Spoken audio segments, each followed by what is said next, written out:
যত রোগ দিয়েছেন সমস্ত রোগের ঔষধ দিয়েছেন তিনটা খাদ্যের মধ্যে। একটু ওষুধগুলো জেনে নেন সবাই। বলি বলি বলি যত রোগ আছে পৃথিবীতে, এইডস বলেন, বি ভাইরাস বলেন, ক্যান্সার বলেন, ডায়াবেটিস বলেন, হাই প্রেসার বলেন, লো প্রেসার বলেন, ডায়রিয়া বলেন, সিফিলিস বলেন, গনোরিয়া বলেন, যত রোগ পৃথিবীতে আছে, যত ভাইরাস আছে, যত কিছু আছে, সমস্ত রোগের জন্য আল্লাহ পাক ঔষধ রেখে দিয়েছেন। রোগ যে দিয়েছেন যিনি, ওষুধ দিয়েছেন তিনি।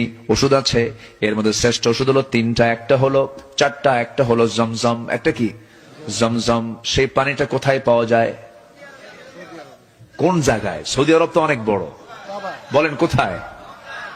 কাবা শরীফের সামনে সেই কূপটা। কাবা শরীফের সামনে সেই কূপটা।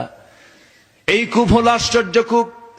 দুনিয়ার সমস্ত পানির ভিতরে কম বেশি জীবাণু পাওয়া যায়, কিন্তু জমজম কূপের পানিটা এমন ফ্রেশ পানি, মিনারেল ওয়াটার ফেল।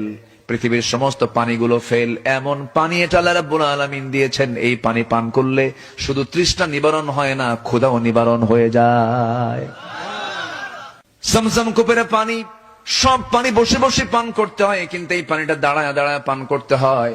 আল্লাহুম্মা ইন্নী আসআলুকা ইলমান নাফিআ ওয়া রিজকান ওয়াসিআ ওয়া শিফাআন মিন কুল্লি দাইন।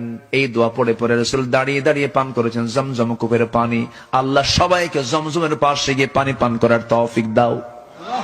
জোরে বলি আমিন। নাম্বার 2 হলো